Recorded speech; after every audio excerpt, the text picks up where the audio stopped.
Can you dig it? Welcome to IDP Nation's spin-off podcast talking about college IDP and Debbie IDP prospects. We are your hosts, Dan Cook, Darrell Winstead, and Eric Haroff. We are the Debbie IDP grind. Can you dig it?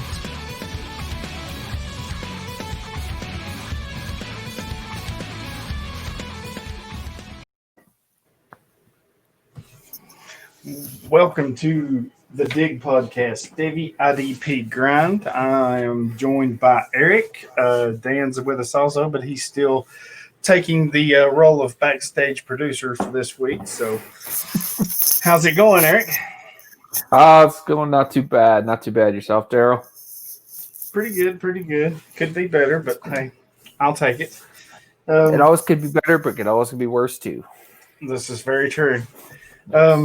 We were talking off air. You didn't get to watch much football this weekend, huh? I literally watched zero football this weekend. Zero. Disappointed in myself, but I was helping my parents move all weekend, so. Gotcha. Yep. So I kind of went through and looked over some players and that type of stuff, but cool. Hopefully, well, this upcoming. Oh, I can carry you. I can carry you because I'm used to carrying Dan every week, so. I was waiting for that one. Well, we'll get right into it. A couple news and notes. Oregon Duck cornerback Demondor Lenore has opted back in for this year, which that's huge for them. Yeah, especially with the loss of Holland already this year. So it's good to get him there. Yeah, I think we're seeing a lot of these players starting to opt back in now that football is happening everywhere, which is a good segue. I saw that the MAC conference is now going to play. All right. Maction. Let's get some Maction going on here. I actually love watching that conference play football. I think it's kind of exciting. Yeah, didn't they they're going to play Tuesdays and Wednesdays or something like that? Isn't that what I heard? Or Tuesdays or something like that? Yeah, I haven't really looked at the schedule. I saw somewhere, and I may be wrong, but they're starting December 10th. This one says maybe I looked at it wrong. I'm just looking up the MAC conference schedule right now, and they have them starting November 4th. Okay, maybe it was November. I was thinking then. Yeah, everybody's playing on Wednesday, November 4th is what it looks like. So that'll be interesting if they're playing Tuesdays and what did you say, Thursdays? Wednesdays. Oh, Tuesdays and Wednesdays. Yeah. Wow. Well, that'll be cool because I'm sure the sports networks will pick some of these games up and put them on. So. Yeah, it'll be nice because we got pretty much football every day of the week. That's what I was fixing to say. If there's anything good comes out of this, looks like we're going to have football every day, about every day of the week. So that's awesome. Like I said, we get all, beginning of the year, we thought, man, we're not going to get anything. And then all of a sudden everybody's finally coming back around. And, NFL is going through some. Yeah, they've hit some bumpy spots. A little bit. Hopefully college doesn't have to deal with that. Maybe they're a little smarter and maybe learn from them, right? Yeah, but I think with them being isolated at their schools, I think that helps too. So yes, definitely. And then our next piece of news is West Virginia defensive lineman Darius Steele earned the Chuck Bonnerick Award Player of the Week. He had 4 tackles, 3.5 for loss, 2.5 sacks versus Baylor. So he's a name that I've been hearing and seeing a lot lately, and he looks to be the part. Yeah, I actually had him in my top 10 interior defensive lineman. Nice. Debbie guys. So him and his brother, Darius and I know who you're talking about. I can't remember his brother's name. Starts with the Dante. Dante, yes. Yep. Dante Stills. So they're both, I think one's a senior and one's a junior, but I think they're both one plays edge and the other plays interior. So a little bit different, but it'd be cool to see that both those guys, what they can do the rest of this year. Yep, and other than some recruiting news where, some players are entering the transfer portal and some of them are waiting to decide when they're going to commit to their colleges and stuff, it's been kind of quiet, really. It's been nice to get out, like we said, nice to get all these conferences back playing ball. I think the Big Ten starts this week. No, I don't think they start till the 24th. 24th. Let's look at that real quick. Yeah, I don't think they start till. And then the Pac-10 comes after them, right? Or the Pac-12, I say. Saturday the 24th for the Big Ten, and the Pac-12. Will be November 7th. Oh, so they're going to start almost the same time the MAC is. Yep. MAC will actually start all that same week. Oh, that'd be cool. Yeah. So looks like we've got all the big players back in play. I'm kind of surprised that Division I and Division II is not wanting to come back.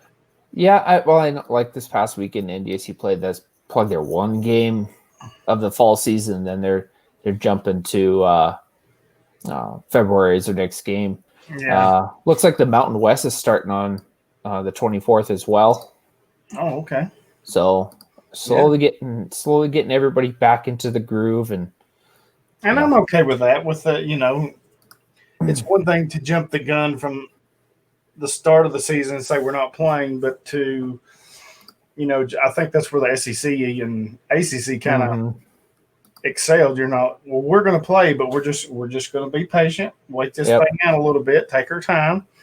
And I think that's really what all the colleges should have done, or conferences. They should have said, okay, let's just pump the brakes here. Let's not make a rash decision and see what happens and see what we can do. If we have to delay it or push it back a little bit, that's okay. Yeah, let's see how it goes, and then we'll go from play it by ear and go from there, rather than just say, hey, we're not playing at all. So let's just cancel it and move on. And one thing I do hope they do, any of these conferences, I know some of them's got built-in bye weeks in case something happens with COVID. But I hope these conferences and teams, if they do get faced with like what the Titans and some of these other teams are going through, they can. I would like to see them add weeks onto the season. Okay, we didn't get to play this week. So we're going to play it. We're going to tack it on at the end and try to get that game in. I think that's fair. I just hope they are foreseeing a little bit ahead of what they can do with that and just not cancel some of these games. But it's glad to have everybody presumably back now. It looks like they're all coming back. So, yay, more football for us to watch. Right? I'm all for that. Right. We'll jump right into the main event. I know you said you didn't get to watch a lot since you were helping your parents move, but you could still I know you've watched some of these players I'm going to be talking about, so it won't be too bad for you. Of course, I watched Tennessee this week, and a player you mentioned last week, they played Missouri and won pretty handedly. Boy, linebacker Nick Bolton is something special for Missouri, ain't he?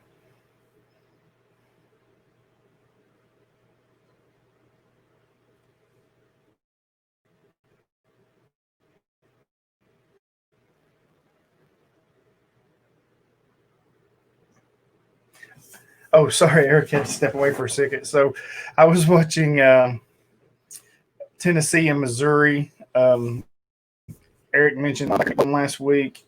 He was all over the field for Missouri this week as Tennessee was just running the ball pretty much at will right at him, and he had 17 tackles all over the field, shows great range. He's going to be a first-round pick, I think. He's just too talented, too good at that middle linebacker spot, and there's not a whole lot he can't do. He was everywhere. So, I really like seeing him, especially showing that range, showing his. I mean, he can rush up the middle as a pass rusher. Was doing all kinds of things. Like to see that. And then another one that I noticed is his teammate is defensive tackle Kobe Whiteside. He's going to be a first-round potential pick 2. He only had 2 tackles, but man, he was disruptive, was commanding the double teams from Tennessee. They really had to know where he was at all times. Saw him a number of times trying to chase plays down from the backside, so he's got good pursuit for a big man like that. Yeah, I mean, he's a big old boy, and he's really strong, got good power, good strength. Wouldn't be surprised to see him as a day 1 pick 2 as well in the draft. And then, of course, also linebacker Henry To'oTo'o. He had the big pick 6 the week before against South Carolina. And then this week he continues on. He had 6 tackles, another tackle for a loss. Showed his range, was all over the field, did well in pass coverage. I think he's going to really turn out to be a solid all-around linebacker, just a true sophomore, so he's not draft eligible this year. So we will have the fortune to have him back in the orange and white next year.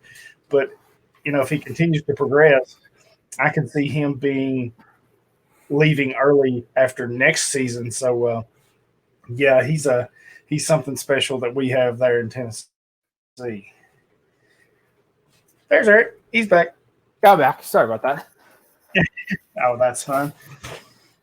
I was just talking about the Tennessee-Missouri game, and I mentioned you had mentioned Nick Bolton last week, and I watched him this week. He had 17 tackles. He was everywhere this week. Yeah, he's just one of those guys that just attracted to the ball, and last year he was the leading tackler in the SEC per game on a per game basis. I think the one guy that had more tackles played one more game than he did. So, but the guy he's a tackling machine, and that's good to see, especially in the SEC. You got the higher level of competition, so it's nice to see what he can do. Let's see if it translates to the next level. Yeah, he's like I said, he had 17 this week against Tennessee, and I think he had 8 or 10 solos. So I mean, he was everywhere, good range. He was a problem. I mean, we had to account for him, and I think he's going to be a first round pick. He has that kind of talent. He very well could be, Yeah. Especially with if a team needs a linebacker, they will take him. I think he can prove it. He did it last year. He's doing it again. Yeah. Why not? And then I also mentioned his teammate and playing in front of him. Kobe Whiteside, the big, massive defensive tackle they got. He was disruptive too. He only had 2 tackles, but commanding double teams, we had to account for him. He got a few pressures on us. Like I said, I saw him chasing down some plays from the backside, so he just doesn't give up after the plays run away from him. He continues going on. So, and I think he could possibly be a first-round pick too. Yeah, I don't think the interior defensive line is that deep this year, so you could very well see it happen. Yeah, he's a big old boy. Nice strength, nice power, really smart football IQ. I mean, he gets it, hustles and everything. So, like you said, with maybe not as much depth this year in the draft, possibly he could sneak in the back round as a first rounder. So I like him. Yep. Then, of course, I was talking about To'oTo'o. He had another good game, 6 tackles, tackle for loss, a little bit of everywhere. True sophomore. He's not going to be draft eligible this year, but he could leave after next year, and I think he's growing into one of the more complete linebackers in the country. Yeah, give him that extra experience, and if he's doing that on such a high level now, get him another year under his belt and see where he can put up his draft stock at. Yeah, I mean, last year as a true freshman, he was really impressive. Led the team in tackles the very first game. I forget how long that had been since a true freshman had led Tennessee in tackles in the first game. But what was more impressive is they were without Daniel Batule for the first 2 games. So he was kind of just thrown to the fire as the leader of that defense, trying to lead him from the linebacker spot. And I think that helped him more than anything. He got better as the year went on, and now you're seeing it in year 2 as a sophomore. I can't wait to see what he's got in store the rest of this season and even next year. So, Yep. And then my next game, you missed this one, Eric. If you can go back and watch the replay of this, I don't want to. The first half, I saw they were losing 21-7. I'm like, are you for real? To Jacksonville. In case State. y'all don't know, we're talking about Jacksonville State and Florida State. It was a really good game. Oh, I was surprised that Jacksonville State jumped out on them that quickly. The quarterback from Florida State, his name is slipping my mind. Is it Travis? No. Travis doesn't make sense. Hold on. Anyway, while you're looking up his name, it's slipping my mind. Blackman, yeah. Blackman. He's got to get better at not tunnel vision, staring down these receivers. He threw one, and it was a pick six right off that, which is a player I'm talking about, Colby Fuqua. He transferred from Alabama and made the switch from wide receiver to linebacker. He had 6 tackles. He had an interception, which was a pick six, which got them on the board early. And he just missed having a second pick six later in the game that could have got them back in that game. He was all over the field. Jacksonville State took it to him. I think they kind of run out of gas. Seemed to be down the stretch. I think they almost like they punched themselves out, but I mean, they were still in it. They give them a good game. They had a couple of issues down the stretch that kind of let it get away from them, but they played Florida State really well. Yeah, I saw that first half, and I'm like, oh my God, this is awesome. But I'm glad they came back and actually won the game. So that's a plus. The rushing was on point, over 260 yards rushing, but still, I think there's Florida State's in growing pains right now.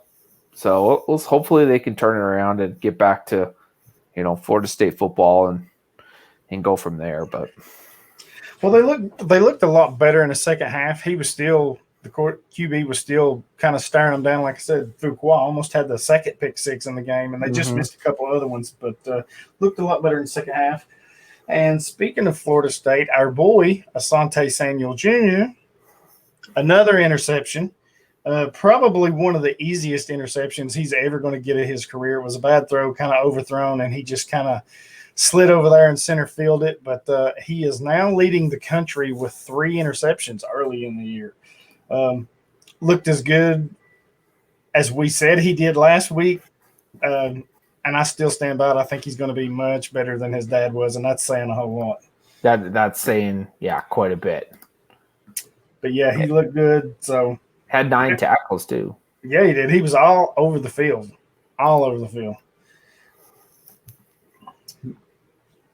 So that was the 2 big games that I watched.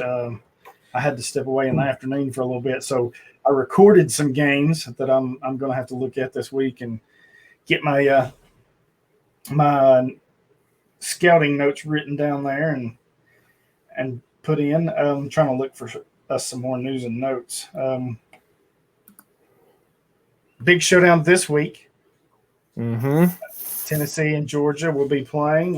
Can't wait to see that. Oh, I was talking about Clemson and Miami, Yeah, that's another one. And there's actually a third game. Who is it? Oh, I just seen it and it slipped my mind. And we had some more upsets this week too. Oklahoma went down. A&M and Florida are this week. Virginia Tech, North Carolina are this week. Yeah. Those are the double-ranked games anyway. Each team's ranked. Oh, can't forget Florida State, Notre Dame.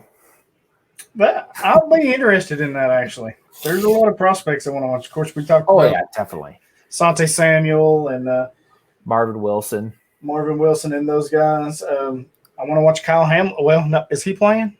Kyle Hamilton? Yes. That's actually a good Why question. am I thinking he's hurt? That's what I thought. I thought he got hurt I think 2 weeks ago when he played. Well, yeah. And then I went and watched the linebacker for them. I forget his name. It's I feel like I'm forgetting everything I know. I should have wrote these down. But yeah, that will be a good game. I want to watch that. So looks like there will be a good slate of games on this week to watch, take notes. Maybe we'll have some more big upsets. Yeah, that would be interesting. I know Texas and Oklahoma play this week too, so that'll be interesting. Yeah, those rivalry games like that are always awesome. I did want I was looking over the Florida State stats, and Marvin Wilson got himself a sack, so that's good for him. Yeah, he played really well in that game. Yep. He got a few good pressures. You have to give Jacksonville State credit. They knew who they had to take notice of. Marvin Wilson is one of them, so they double teamed him a lot. Tried to take him out, try to make the other players up front be the ones that beats them. So they game plan for Florida State extremely well. I do give them that. Yes. Yeah, they did. I think they caught Florida State. I think Florida State's been through it's been rough for them over the past couple of years. Right, yeah. Hopefully they can get it turned around. Because I think when schools like Florida State and your Tennessees and your Notre Dames, and when you got those big name schools, when they're doing good, that's when college football is at its best. The Ohio States and the Michigans and all that good stuff. So hopefully they can get it going here. So just looking over a few more guys that could be that are draft eligible. It's here. Carlos Basham had a sack this past week against Campbell, so that's good for him. Can't go an episode without bringing up Jabril Cox. Yes, and another pretty good week for him. I think he had another sack. Oh, 1 second. Not to get off of defense, but your boy Trey Lance has decided he's going to try for the NFL, so he's not going to play anymore. So, and that's kind of what we had figured. We figured he was going to play the one game, and then that was it. He was going to call it, and he did. So, didn't play his greatest, but like I said, this whole year has been messed up, and hopefully he can focus on just getting ready for the draft and getting himself out there and being a first round pick. But going back to Jabril Cox, he had 7 tackles again this week. Tackle for loss, quarterback hurry. So he's got 13 tackles and a sack and a pick over 2 weeks. So that's pretty good. Ali Gay, the the edge that I mentioned last week, he had another 3 tackles. So the guy's still making a name for himself as well. And I think he's actually a junior, so he is draft eligible this year. Yep, a junior, so he is draft eligible this year. So getting himself some draft stock too right away.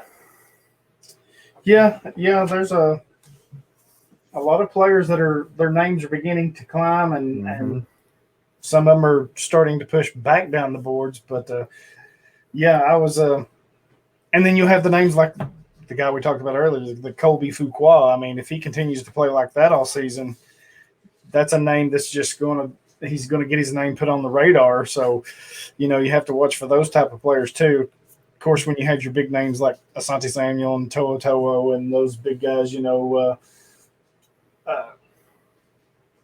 Carlos Basham and them, that's going to be your natural top names. But there's always names that come out of nowhere just because somebody moved on from last year. Maybe they graduated or went to the NFL, or maybe now they're hurt and somebody's had to step up. So you always got to watch for those next man up names, as I call them. Yep, agreed. Dylan Moses had another 6 tackles this past week, so That's another game I've got recorded. Really wanted. I'm going to dig into that this week too and see. I figured that game will be a little closer than it was, but I mean, it is Alabama, so you can't really. Yeah, and I don't know that anybody's going to. I just don't know that anybody on that in the West is going to challenge them. No way. I think LSU has just lost too much to the draft and players opting out. I do expect them to still finish second on that side, but I just think they've lost too much talent to challenge the Tide for that side. Auburn, I watched them play Georgia. They really weren't that impressive. No. I know it just didn't look like what I expected. I think Alabama's two biggest challenges are going to come from the East in Georgia and Florida. I mean, Florida keeps playing the way they're playing. Yeah. Kyle Trask is going to be a first-round pick, and so is Kyle Pitts. They're both going to be first-round picks if they keep this up. Kyle Pitts is going to be the number one pick if he keeps it up. Oh, my goodness, the touchdowns. Oh, my goodness. But I love seeing the tight end do that, man. I do too. I mean, he's not going to be the number one overall pick. No, definitely not. But still. He's definitely on fire, lighting it up. They've just been winning with offense. I mean, their defense has been pretty good, but their offense has definitely carried them. And I don't think they've played anybody that's challenging yet. I want to see them play the Georgias. You know, if Tennessee can hold up on their end, the last game of the year will be big because they play each other, so that could be a big one. But Florida and Georgia will play sooner, and then Tennessee, Georgia plays this week. If Tennessee was to play their cards right and beat Georgia, that's going to be a game changer. That's going to put Tennessee on the national stage. Everybody's going to be looking at them. I don't think they're a national contender by any means. They still got some work to do, but I think Pruitt's got them headed in the right way, in the right direction. So, yeah, it's one of those years that everything is just crazy. I'm just, Oklahoma's lost 2 in a row. Yeah, I'm surprised Oklahoma has lost both games. I'm like, what is happening here? It's just right. It's being thrown up. They've lost to who? Kansas State and Iowa State. Is that right? Yep. Wow. And this was an Iowa State team that got upset week 1 by somebody. It's slipping. Louisiana. Yeah. So, I mean, it's just like a full circle this year. You can't take anybody for granted. No, you can't. I think everything's out the window. Everything's off the table. I mean, we say it all the time, but I think it holds true this year. You better bring your A game every week, because if you don't, you're going to get beat.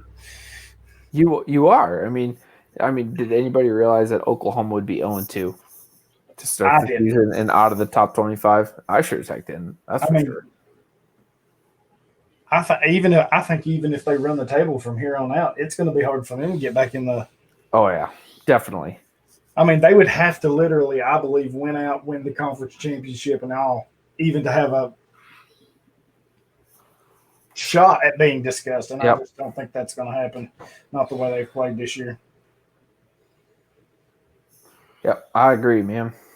But hey, that's what's fun about college football is anything can happen any week. You just never know what's going to happen because, like I said, I wasn't expecting it.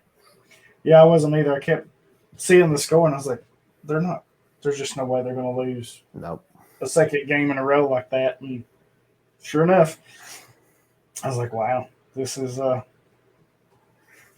something here.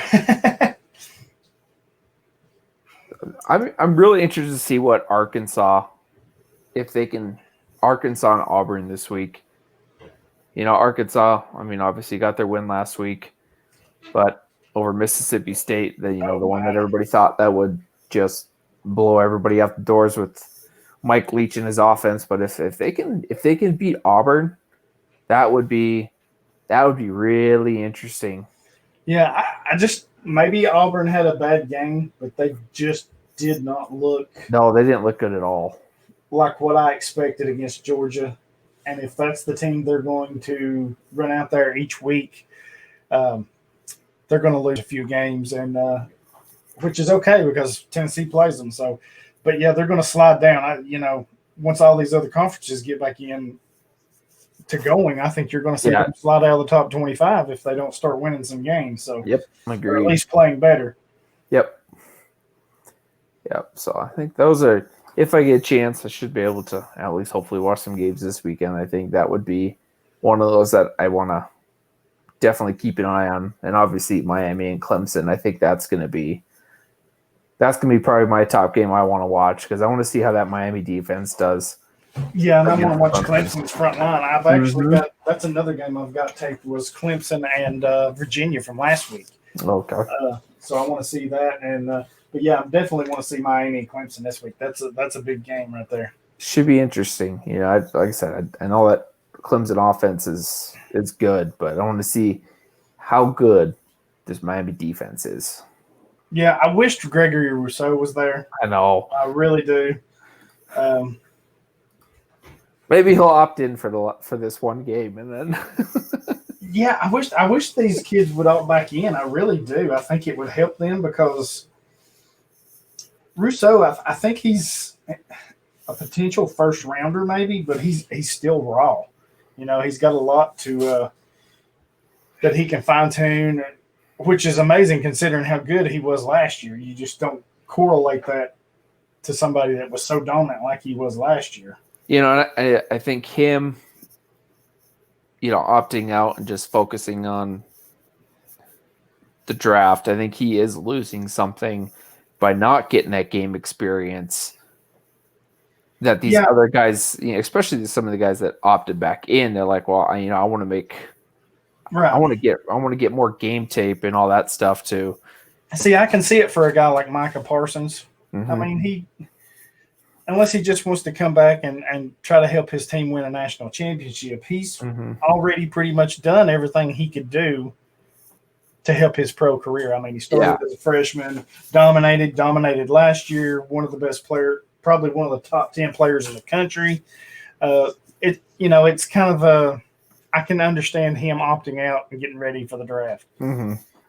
But some of these players like Rousseau that I think he's a little bit raw, needs more polish, fine-tuning. So those type of players, I kind of want them to come back because I think they need it. I think it can only help them. Now, I know the injury risk is there, but that's with anybody. So, and I just wanted to bring up that our elephant among cats, Brian Breed. That's how it's going to be. That's just how it's going to be for the rest of the episode. He had another sack this past week too. So that true freshman, he's still got, obviously he's got 2 years left, or 3 really this year and the next 2 years to really up his game and be one of the next top interior linemen to go in the draft. Yeah, I mean, like you said, he's still got a long ways to go, but man, he is a mountain of a man. And you mean an elephant among cats? Yes, elephant among cats. But it just seems like he makes some of those other players that Clemson's got, like Miles Murphy and those guys, you forget because you see that new shiny toy that's lined up there. Mm-hmm. But speaking of Murphy, he had a pretty good game himself too. So 6 tackles. So, getting his name out there too, and another freshman. So Clemson defensive line is going to be good for a few more years. Yeah, I think they're going to be good for a long time. I mean, it almost seems to me like once you get a position going at any school, especially if you're a national powerhouse like Clemson, but it started with Kristen Wilkins and Dexter Lawrence, and it just seems like those players, the top players, want to go play there and compete, which makes them even better. And it's just like a pipeline that starts all of a sudden. Yep, just like Penn State and linebacker U, and Penn State puts out lots of good linebackers, and Miami does too, and Yeah, I mean, that's, wherever you go, you're going to have one school that's always like that. That's going to be a pipeline for one of these premium positions. Yeah. Yeah, I mean, it's interesting to see for sure. I was looking at my phone trying to find something. It's not popping up. I don't know if we discussed this last week, but Deion Sanders taking over at Jacksonville State. Yeah, Jackson State. Or Jackson State, not I.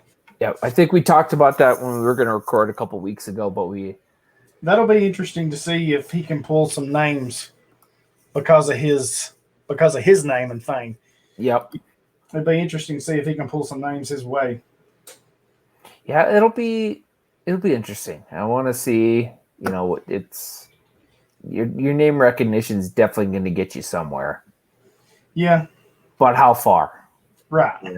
How far is it actually going to get you? So it'll be interesting to see. I know I'm going to keep an eye on it just because, but it'll be interesting to see how it pans out over the next few years.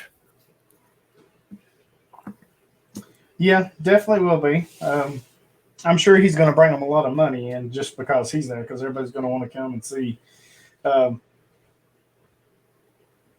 Yep, see Deion Sanders. Yeah, see Deion. They want to see him. So, I mean, that's big on their part. So,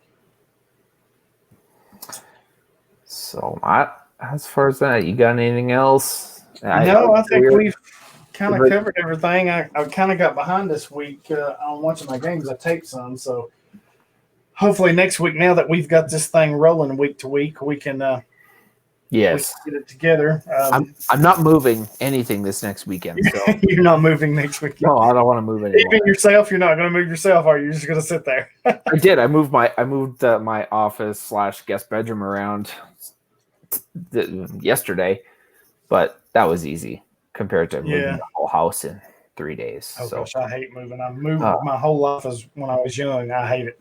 Nope, definitely not fun. So other than that, I think that's all we've got. Like I said, if you guys want us to watch any players or anything like that, just let us know. And I know Darrell and I would be glad to give you our thoughts. Questions, be sure to get them into us. And yep. On that note, I think if you don't have anything else, Eric, we'll call it a day or not. A night. Yep. So, all right, folks. Thanks for listening. Tune in next week. We will have a bunch more for you. Get those questions in, players you want us to watch, whatever. But we thank you for listening, watching, and we'll see you next week. Yeah, have a good one, guys. Later. Later.